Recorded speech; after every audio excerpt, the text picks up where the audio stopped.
So did the Orange County chapter have an office, a headquarters? Yeah, they had a couple. Where was that at, or do you remember? I think one was on First Street. I'm not sure. See, as far as they're concerned, I was not actually a member that they knew of the Black Panther Party. Get at. Who is they? The Black Panther Party was there. That was working. Some people worked with my mother. Didn't realize you were a member. Right. Okay. They didn't realize I was a member until when I got busted. Okay. When they got me, then all of stuff, the anonymous letter to the Black Panther Party, and people started talking about it. So, you know what I mean? Now I see that you were sort of clandestine. Mm-hmm. You have a relationship with Eldridge. You've got a relationship with some of the members here, but the people in Orange County aren't really aware that you are a clandestine member of the party. They are aware. They're just not, how can I say this? Recognizing it? Are they recognizing you as a Panther? Yeah, they always recognize, but they didn't to that point. It was like, I don't know how you could explain that. They knew, but they didn't want it to know. You know, they wanted to be able to deal with what I was doing, was like getting money for the community, for people getting jobs, getting food, and all this money I was getting, all these things that we were getting for the community. We got a center bill, it was a lot of stuff we were doing. So they didn't want to connect directly with that. But a lot of them knew, you know, what was going on with me. Because that's the They just couldn't, yeah, because what happened is that people were getting fingered straight, you know. And I didn't know they had something special for me. 71. Okay, we had an organization, everything's going fine, all right. I find out that there's a dope dealer that's working, I think, for the police department, I don't know it then, at a 7-Eleven supermarket or store. So anyway, he's selling these alcohol to underage kids and dope. So I found out about it and I said, you know what, you can't sell any dope in our community, the clerk. You can't do this, right? So I'm attacked, I don't know, Klan or somebody, white trim, they attacked me at the store. They shoot me, whatever, I don't die, okay? One of the clerks get hurt. That's this particular time. So anyway, I almost died, but I don't die. So then I find out all of a sudden this Superfly shit, you know, trying to get over all this shit. Cocaine, heroin is coming into town, right? So we start jamming the dope dealers, the ones with the half a kilo, whatever. But then I see there's something else that's wrong with this, right? Something wrong with this whole picture. So we start telling people. So we find out that dope is coming out from Laguna Beach, Newport Beach, up in the hills, big dope. So we go out on missions and we jacking the connections, flushing the dope down the commodes or destroying it, taking the money, but we doing this, right? So we find out.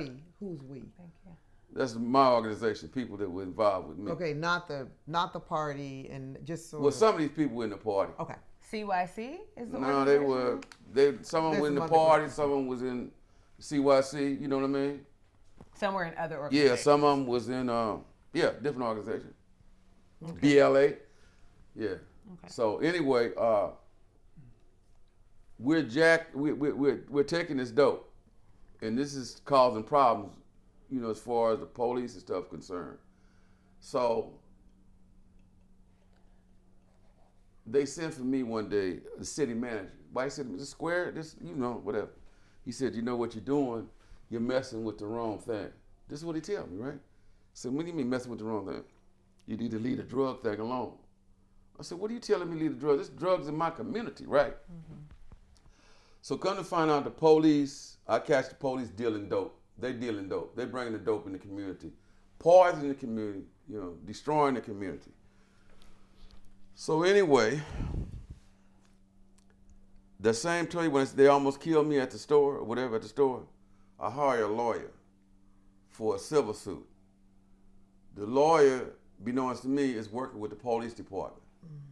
Mm-hmm. The Jewish lawyer. Mm-hmm. He's selling dope, connected with the police. They're all connected, right?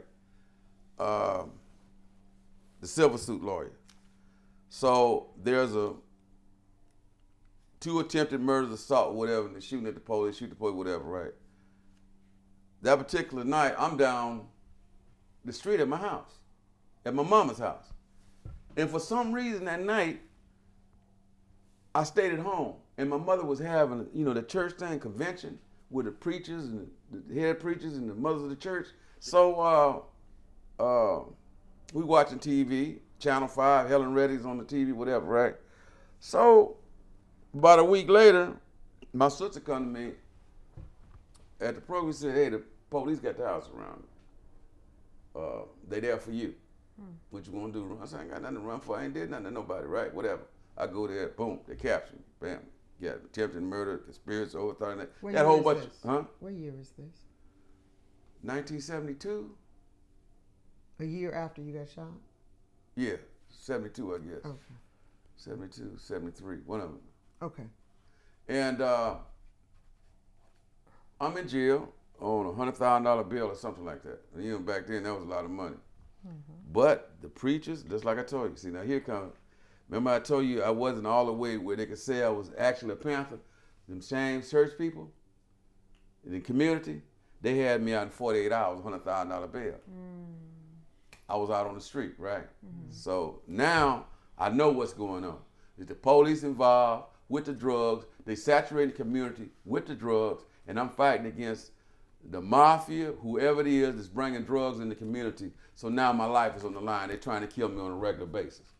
So it's like running gun battles, everything is going on, and I'm fighting this case in court and going to college at the same time and playing football, trying to still play football. This is after I get out of bed. I was going to college. What college were you going to? I was going to UCI, and I was going to Cal State Fullerton. You were going to both? Both of them, yeah. At the same time? Yeah. So I'm trying to maintain my sanity.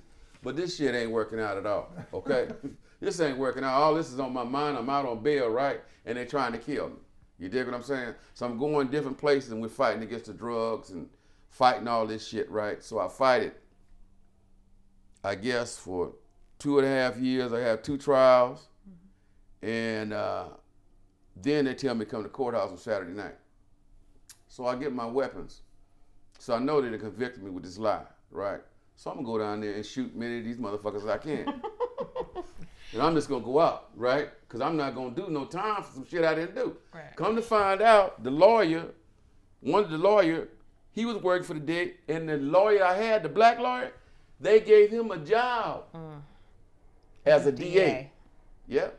You know that too? Because I read before Yeah. I came. I mean, you couldn't believe it. And then they had somebody come down from Channel 5 and say that wasn't the program me and my mom was watching on TV. I said, wait a minute. Mama said, you know what? If I wasn't here with you, son, I think you did that shit. The frame up was so cold blood.